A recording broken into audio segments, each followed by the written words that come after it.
Solo unit next சாப்டர்ல இருக்கும். இதுக்கு முன்னாடியே பார்த்தோம்னா ஒரு 10 எபிசோடுக்கு மேல இருக்குது. 4 சீசனுமே இருக்குது. யாரும் பார்க்கலாம்னா மறக்காம செக் பண்ணுங்க. ஆல்ரெடி நம்ம பிளாக் க்ளோவர் போட்டுட்டு இருக்கோம். டீமன் ஸ்லேயர் எல்லாம் கம்ப்ளீட் பண்ணியாச்சு. ஸோ இதையும் நீங்க பார்க்கல, நான் பார்க்கணும்னு நினைச்சீங்கன்னா கண்டிப்பா பிளேலிஸ்ட்ல இருக்குது, அதை செக் பண்ணுங்க. So welcome to this family. இன்னைக்கு நம்ம பார்க்க போகிறது சோலோ யூனிட் சீசன் 5 எபிசோட் 12 இருக்கும். ஸோ ஸ்டார்ட் பண்ணலாமா? நான் இன்னைக்கு என்னோட கெரியரை போலீஸ்ல தான் வைக்க போறேன் அப்படிங்கிறத நினைச்சனோ, அதை பத்தின நிறைய விஷயத்த நான் கத்துக்கிட்டேன். அப்பதான் ஃபேண்டம் அப்படிங்கிற ஒருத்தர் அவர் கிரிமினலை தேடி தேடி பிடிக்கிறாரு. அதே மாதிரி அவரோட அரெஸ்ட் ரேட் அப்படிங்கிறது மட்டுமே 200% மேல இருக்குது. எந்த ஒரு கிரிமினலா இருந்தாலுமே, என்ன ஜித்தாடியா இருந்தாலுமே, அந்த ஃபேண்டமுக்கு முன்னாடி அவங்க எல்லாமே ஒரு ஆட்டு மந்த மாதிரி. அந்த ஃபேண்டமுக்கு எக்கச்சக்கமான ப்ரொமோஷன் அப்படிங்கிறது வந்திருந்தாலுமே அவர் எதுவுமே ஒத்துக்கல. நீதானடா அவன் புது பயல, டேய் என்னடா யோசிச்சுட்டு இருக்க? சார் வணக்கம் சார். சரி ஃபார்முலா வேணாம், நீ தானே அவன்? ஆமா சார், நான் இப்ப ஜின்வு அப்படிங்கிற ஒருத்தரோட ஸ்குவாட்ல தான் ஜாயின் பண்ணியிருக்கேன். அவர் யாருன்னு கொஞ்சம் சொல்லுங்களேன். ஓ ஃபேண்டமா? ஆமால, உனக்கு அவனை பத்தி தெரியாதுல்ல? உனக்கு தெரியும்னு நினைக்கிறேன். ஃபேண்டம்னு ஒருத்தர் ரொம்ப ஃபேமஸான ஒரு ஆளு. அவரோட பட்ட பேர் அப்படிங்கிறது வெளியில ஃபுல்லா தெரியும். ஆனா அவரோட உண்மையான பேர் அப்படிங்கிறது ஜின்வு.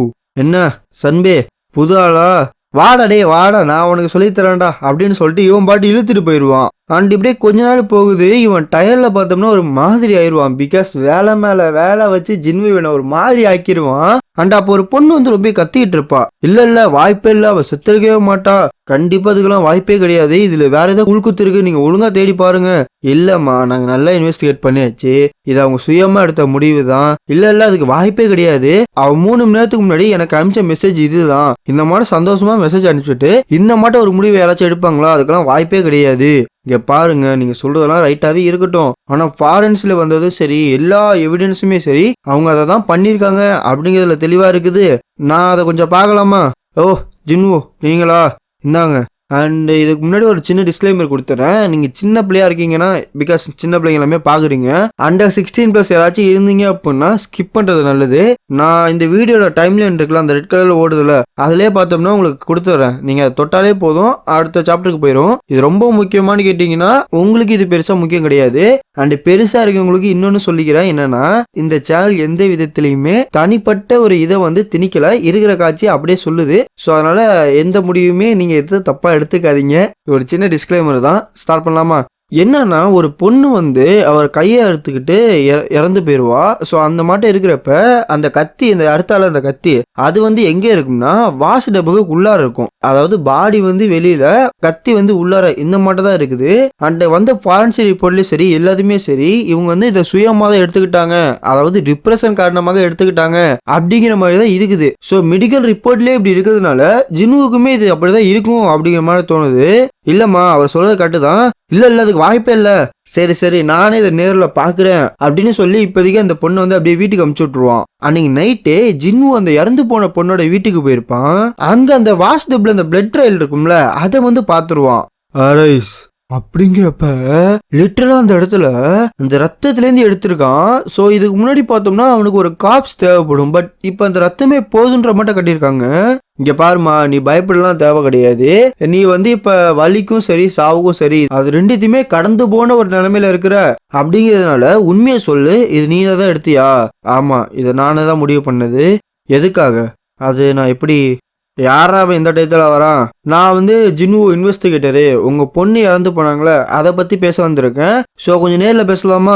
இது அதை பத்தியா பேச வந்திருக்கீங்க? அப்படியா? என் பொண்ணுக்கு என்னாச்சு, எப்படி இறந்தா, ஏதாச்சும் கண்டுபிடிச்சிங்களா?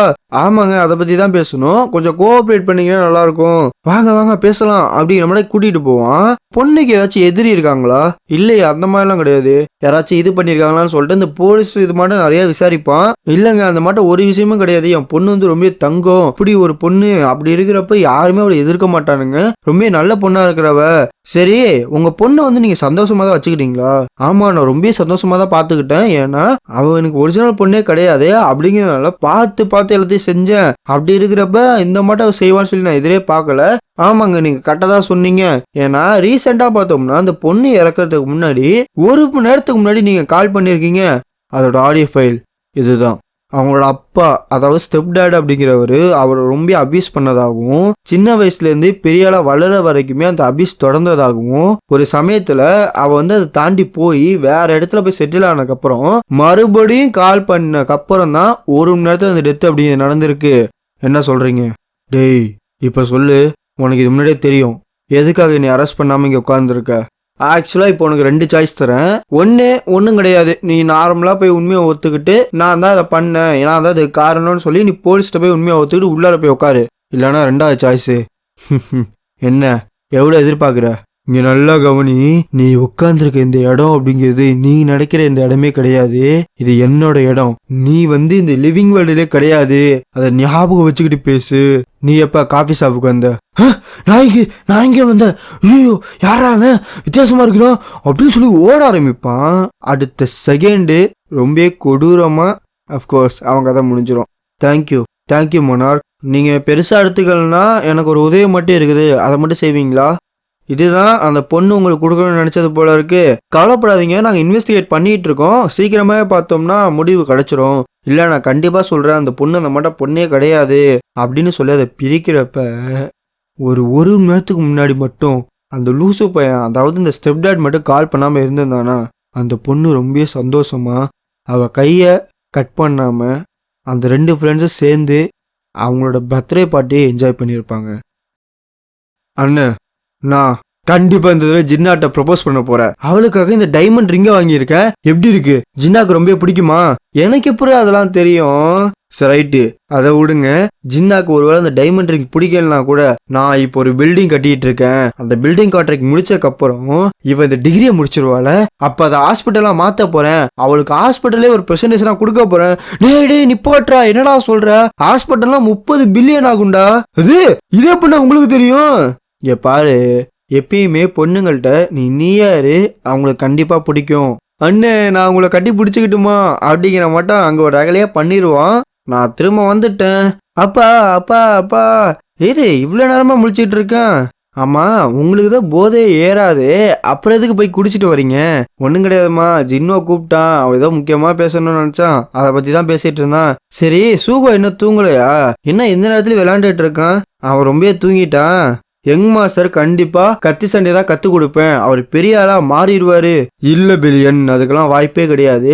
யங் மாஸ்டர் படிப்புல பெரிய ஆளா மாறுவாரு பாரு, அவர் வந்து பயங்கரமான டாப்பரா மாறுவாரு. டேய் ஃபர்ஸ்ட் அவன் நடக்கட்டும்டா, அப்புறம் இதை பத்தி பேசலாம்டா. அவன் நடக்கிறப்ப நீங்க இருப்பீங்களா டார்லிங்? இவங்களுக்குள்ள இப்படி ஒரு பிரச்சனை ஓடிட்டு இருக்கோம். என்ன நான் கேள்விப்பட்டேன், இன்வெஸ்டிகேட்டரோட எல்லா கேஸுமே நீ இழுத்து பாக்குறியாமே, ஏன்டா மத்தவங்க வேலையை பார்த்துட்டு இருக்க? அண்டர் ஜின்வு, இங்க பாருங்க நான் அண்டரே கிடையாது சீஃப், உங்களுக்கே தெரியும்ல. இருக்கட்டும், எனக்கு நீ என்னைக்குமே அண்டர் தான்டா. அம்மா அந்த பொண்ணோட கேஸ்லாம் உங்க அப்பா காணாம போயிட்டாராமே, அப்போ எந்த ஒரு சிசிடிவியும் ஒர்க் ஆகலையா, எதுவுமே நடக்கலன்றாங்க, அதை பத்தி ஏதாச்சும் தெரியும்? எனக்கு எதுவுமே தெரியாது, அது கோஇன்சிடென்ஸா இருக்கலாம். சரி அப்படின்னா இதை பாரு. என்னது இது? சேர்மன் ரொம்ப கிரிட்டிக்கலா இருக்காரு. வந்துட்டியா? உன்னே தான் ரொம்ப நாளும் தேடிட்டு இருந்தேன். நீங்கள் நினச்சிங்கன்னா இதை மறுபடியும் நீங்கள் குடிக்கலாம். இல்லை நான் வாழ்ந்துட்டேன், எனக்கு போதுமான வாழ்க்கை அப்படி கிடைச்சிருச்சு. நீ முன்னாடியே கொடுத்ததில் ஒரு 10 வருஷம் எக்ஸ்ட்ராவே வாழ்ந்துட்டேன், அதுவே எனக்கு போதுமான ஒன்று தான். இருந்தாலுமே எனக்கு ஒரு ரிக்வெஸ்ட் இருக்குது, அதை மட்டும் கிளியர் பண்ணுவியா? நீ என் கூட சேர்ந்து சண்டை போட்டேன்னு சொன்னில, அந்த வாழ்க்கையை மட்டும் எனக்காக ஒரு தடவை காட்டுறியா? ஒரே ஒரு தடவை. நான் எப்படி இருந்தேன்றதை பார்க்கணும், நீ எப்படி இருந்தேன்றதை பார்க்கணும். இங்கே பாருங்க, நீங்கள் நினைக்கிற அளவுக்கு அது ரொம்ப சிறந்தது கிடையாது, நம்ம பார்க்க வேண்டியது அது கிடையாது. இருக்கலாம், ஆனால் என்னோட வாழ்க்கை எப்படி இருந்துச்சுன்னு ஒரு தடவை நான் பார்த்தா நல்லா இருக்கும்ல, ஒரே ஒரு தடவை ப்ளீஸ் அப்படின்னு சொல்லி இவனுக்கு அப்படியே இறக்கி விட்டுருவான். நம்ம ஜின்னுவை ஃபர்ஸ்ட் டைம் மீட் பண்ணது, நம்ம ஜின்னு ஜேஜேஸ்லேண்டுக்கு போக மாட்டேன்னு சொல்லியிருப்பான்ல அப்போ பேசினது, அதுக்கப்புறம் நீ போய் தான் ஆகணும்னு சொல்லி இவர் ஒரு தடவை தனியாக போய் பேசியிருப்பார்ல அது, நம்ம சாட்டை ஜின்னு வந்தானா இல்லையா அப்படின்னு சொல்லி கேட்டது, அண்டு போயிட்டு வந்ததுக்கப்புறம் ஜின்னுவை மீட் பண்ணி பேசினது, இந்த கொரியா ஜப்பான் மிஷினில் இந்த ஜப்பான்காரங்க ஒரு சிலாங்கடி வேலை பார்த்துருப்பா, அந்த மிஷினை உடச்சிருப்பால அந்த ஒரு மேட்ரு, அதுக்கப்புறம் இந்த ஐஸ் மானர்கிட்ட சண்டை போட்டது, அதில் இவர் இறந்து போனதுன்னு சொல்லி எல்லாமே ஆப்சல்யூட் எவ்ரி திங்குமே இறக்கி விட்டுருவான். ஸோ இப்போதைக்கு இது எல்லாமே இவருக்கு தெரியும். என்னது இது, இந்த மாதிரி ஒரு வாழ்க்கையா? நான் மறுபடியும் சொல்கிறேன், உங்களை மட்டும் யங் ஹீரோஸ் கிடைச்சதுக்கு நான் ரொம்ப கொடுத்து வச்சிருக்கணும். என்னதான் நான் குளிரில் வாடி செத்திருந்தாலுமே இந்த உண்மையானது, இந்த மெமரியானது என்னைக்குமே என்ன ஒரு வார்மான சன்லைட் மட்டுமே வச்சிருக்கும் அப்படின்னு சொல்லி அப்படி திரும்புகிறப்ப யா எல்லாமே ஜீரோவை தொட்டுரும். உண்மையான ஹீரோ அப்படிங்கிறது நீங்கள் தான். நிறைய பேர்த்துக்காக நீங்கள் உண்மையிலே சாக்ரிஃபைஸ் பண்ணியிருக்கீங்க. அதை என்றைக்குமே நான் மதிப்பேன். இவனுக்கு ஒரு கால் வரும். ஜூஹோ ஜூஹோ ஜூஹோங்க ஜூஹோ என்னம்மா என்ன ஆச்சுன்னு கேட்டா ஜூஹோ பறந்துட்டு இருக்கான்னு சொல்லுவா பாருங்க. இங்க அவன் பறந்துட்டு இருப்பான். எது ஜூஹோ பறக்குறானா? சரி சரி பிரச்சனை இல்லை, நான் வந்து அவனுக்கு கரெக்டாக பறந்து கொடுக்குறது எப்படி அப்படிங்கிறத சொல்லித்தரேன்.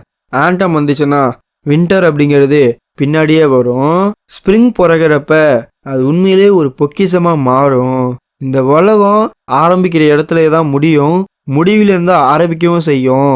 ஏங்க என்னங்க பேசிட்டு இருக்கீங்க? ஜூஹோ பறக்குறான்னு சொன்னா நீங்க ஏதோ பிலாசபி பேசிட்டு இருக்கீங்க. ஐயோ வீட்டுக்கு வாங்குங்க அப்படின்னு சொல்லிட்டு இவ வேற ஒரு பகட்டு. இங்க பாரு யங் மாஸ்டர் பறக்குறாரு, கண்டிப்பா நான் முடிவு பண்ணிட்டேன். பறந்து பறந்து அடிக்கிற வித்து எப்படி நான் கத்து கொடுக்க போறேன்.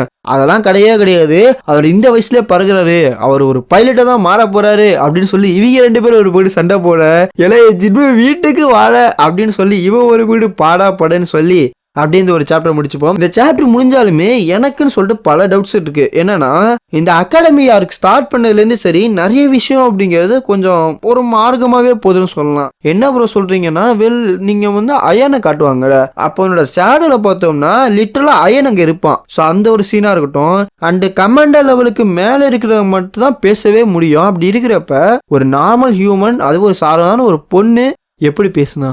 ரொம்ப குழப்பமா இருக்குல்ல. இந்த மாதிரி 1-2 விஷயம் கிடையாது. இந்த அகாடமியா இருக்க தொட்டிங்கன்னு வச்சுக்கோங்களேன், பிளாட் ஹோல்ஸ்னு சொல்லிட்டு எக்கச்சக்கமா இருக்குது.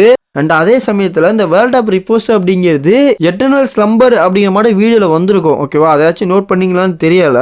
அதுக்கான மீனிங் என்னன்னா ரெண்டுமே ஒன்று தான். வேர்ல்ட் ஆஃப் ரிப்போஸ்னாலும் ஒன்று தான், வேர்ல்ட் ஆஃப் எட்டர்னல் ஸ்லம்பர்னாலும் ஒன்று தான். இந்த டிரான்ஸ்லேஷனை பொறுத்த வரைக்கும் மாறிக்கிட்டே இருக்கும். அதனால உங்களுக்கு சில பல வார்த்தைகள் அப்படிங்கிறது மாறுபட்டாலும் மீனிங் அப்படிங்கிறது ஒன்றா தான் இருக்கும். So I love you so much.